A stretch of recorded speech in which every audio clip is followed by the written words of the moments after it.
नमस्कार।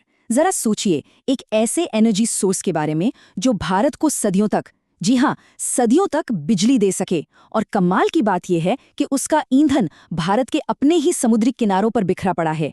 आज हम भारत के इसी एम्बिशियस न्यूक्लियर प्रोग्राम और उसके थोरियम गेम चेंजर पर बात करने वाले हैं।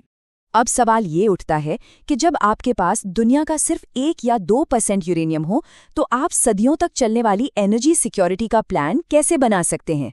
ये एक बहुत बड़ी चुनौती रही है, लेकिन इसका जवाब बड़े ही दिलचस्प तरीके से भारत के पास ही मौजूद है। 25%? जी, ये कोई छोटा मोटा नंबर नहीं है। दुनिया के टोटल थोरियम रिजर्व का इतना बड़ा हिस्सा भारत के पास है।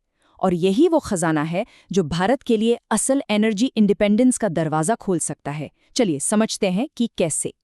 तो इस विशाल थोरियम भंडार को इस्तेमाल करने के लिए भारत ने दशकों पहले एक बहुत ही ब्रिलियंट प्लान बनाया था। एक ऐसा मास्टर प्लान जो आज भी देश की न्यूक्लियर स्ट्रैटेजी की रीढ़ की हड्डी है। ये शब्द हैं डॉक्टर होमी जहांगीर भाभा के। वो एक दूरदर्शी थे जिन्होंने बहुत पहले ही ये पहचान लिया था कि भारत की असली परमाणु ताकत यूरेनियम में नहीं बल्कि थोरियम में छिपी है। और इसी सोच पर उन्होंने भारत का मशहूर 3 स्टेज न्यूक्लियर प्रोग्राम तैयार किया। तो ये प्लान काम कैसे करता है, चलिए इसे आसान भाषा में समझते हैं।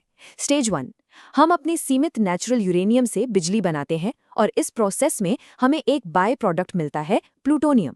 अब आता है स्टेज 2, जहां असली जादू होता है। हम फास्ट ब्रीडर रिएक्टर्स में स्टेज 1 से मिले प्लूटोनियम का इस्तेमाल करते हैं। ये रिएक्टर न सिर्फ बिजली बनाते हैं बल्कि थोरियम को एक नए किस्म के ईंधन यूरेनियम 233 में बदल देते हैं। और फिर आता है फाइनल स्टेज, स्टेज 3, जहां हम इस यूरेनियम 233 और थोरियम का इस्तेमाल करते हैं, जो आने वाली सदियों के लिए क्लीन एनर्जी का एक सेल्फ सस्टेनिंग सोर्स बन जाएगा। तो अब जरा इस प्लान के सबसे जरूरी हिस्से यानी दूसरे चरण पर फोकस करते हैं, क्योंकि हाल ही में भारत ने इसी स्टेज में एक बहुत बड़ी, एक ऐतिहासिक कामयाबी हासिल की है। इसी साल मार्च 2024 में तमिलनाडु के कलपक्कम में भारत के स्वदेशी प्रोटोटाइप फास्ट ब्रीडर रिएक्टर यानी PFBR ने एक बहुत बड़ा माइलस्टोन पार किया। इसने क्रिटिकलिटी हासिल कर ली। आसान शब्दों में कहें तो रिएक्टर का दिल धड़कना शुरू हो गया है। वो अब अपने दम पर एनर्जी पैदा करने को तैयार है। ये भारत के 3 स्टेज प्रोग्राम में दूसरे चरण की एक तरह से आधिकारिक शुरुआत है। लेकिन ये सफ़र बिल्कुल आसान नहीं था। 2004 में शुरू हुआ ये प्रोजेक्ट कई चुनौतियां और देरी से गुजरा। इसे पूरा करने का ओरिजिनल टारगेट 2012 था, लेकिन इस मंजिल तक पहुंचने में 2024 आ गया। इस लंबी यात्रा की वजह से ये उपलब्धि और भी ज़्यादा महत्वपूर्ण हो जाती है। तो ये फास्ट ब्रीडर रिएक्टर आखिर है क्या? अच्छा, सोचिए आपके पास एक ऐसी जादुई गाड़ी है जो जितना पेट्रोल इस्तेमाल करती है उससे ज़्यादा बना भी देती है। फास्ट ब्रीडर रिएक्टर कुछ ऐसा ही करते हैं। ये बिजली बनाने के लिए फ्यूल तो जलाते हैं, पर साथ ही साथ जितना फ्यूल कंज्यूम करते हैं उससे ज़्यादा नया फ्यूल बना भी देते हैं। इसीलिए तो इन्हें ब्रीडर रिएक्टर कहते हैं। तो ये PFBR इतना बड़ा गेम चेंजर क्यों है?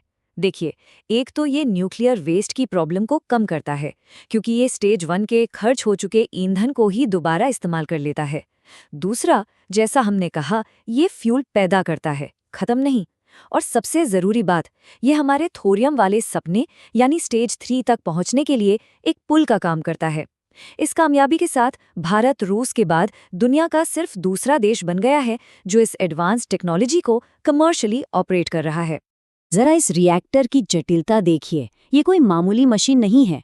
ये Indira Gandhi centre for atomic research जैसे हमारे भारतीय संस्थानों के दशकों की मेहनत, पूरी तरह से स्वदेशी रिसर्च और कमाल की इंजीनियरिंग का नतीजा है। ये वाकई में एक बड़ी टेक्नोलॉजिकल लीप है।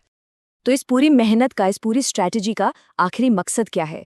ये सब हमें भारत के असली परमाणु खजाने तक ले जाता है, और वो है थोरियम। अगर हम भारत की रिसोर्सेज को देखें तो तस्वीर एकदम साफ हो जाती है।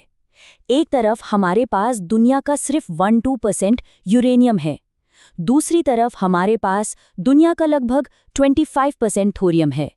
ये जमीन आसमान का फर्क ही इस 3 स्टेज प्रोग्राम के पीछे की असली वजह है, यानी अपने सीमित यूरेनियम का इस्तेमाल करके अपने विशाल थोरियम भंडार को अनलॉक करना। और इसका फायदा कितना बड़ा है? 400 से भी ज्यादा साल, जी हाँ, अनुमान है कि भारत का थोरियम भंडार देश को 400 से ज्यादा सालों तक बिजली सप्लाई कर सकता है। ये सिर्फ एनर्जी सिक्योरिटी नहीं है, ये असली ऊर्जा स्वतंत्रता है। लेकिन ये रास्ता इतना आसान भी नहीं है। इसमें कई चुनौतियां भी हैं और एक बैलेंस्ड नजरिया रखने के लिए हमें इसकी आलोचनाओं और भविष्य के प्लान्स को भी देखना होगा। कुछ क्रिटिक्स का मानना है कि पीएफबीआर प्रोजेक्ट में अनुमान से दुगना से भी ज्यादा पैसा लगा है और इसमें बहुत ज्यादा देरी हुई है। जैसा कि एक्सपर्ट एम.वी. रमना बताते हैं, इससे पैदा होने वाली बिजली सोलर एनर्जी जैसे दूसरे विकल्पों के मुकाबले काफी महंगी पड़ सकती है। दुनिया के लिहाज से भी देखें तो कुछ एक्सपर्ट्स बताते हैं कि जहां भारत को ये करने में 2 दशक से ज्यादा लग गए, वहीं चीन ने ऐसा ही एक थोड़ा बड़ा रिएक्टर सिर्फ 6 साल में बना लिया। ये दिखाता है कि अगर इसका असल फायदा उठाना है तो रफ्तार बढ़ाने की जरूरत है। तो आगे का रास्ता क्या है? खैर, भारत अब छोटे मॉड्यूलर रिएक्टर्स यानी SMRs पर भी फोकस कर रहा है, जिन्हें तेजी से बनाया जा सकता है। इसके लिए भारी भरकम निवेश भी किया जा रहा है और प्राइवेट कंपनियों के लिए भी दरवाजे खोले जा रहे हैं, ताकि 2047 तक परमाणु ऊर्जा क्षमता को कई गुना बढ़ाया जा सके। तो कुल मिलाकर ये साफ है कि पीएफबीआर की सफलता सिर्फ एक टेक्नोलॉजिकल अचीवमेंट नहीं है, ये भारत की एनर्जी की कहानी में एक बहुत बड़ा टर्निंग पॉइंट है। ये सीमित संसाधनों पर निर्भरता से निकलकर एक आत्मनिर्भर भविष्य की तरफ एक मजबूत कदम है। तो अब सबसे बड़ा सवाल यही है, क्या ये ऐतिहासिक कामयाबी भारत को अगली पीढ़ी की न्यूक्लियर एनर्जी में एक ग्लोबल लीडर बनाएगी, या फिर लागत और देरी जैसी आर्थिक और तकनीकी बाधाएं इस बड़े सपने के आड़े आ जाएंगी? भारत का थोरियम भविष्य इसी सवाल के जवाब पर टिका है।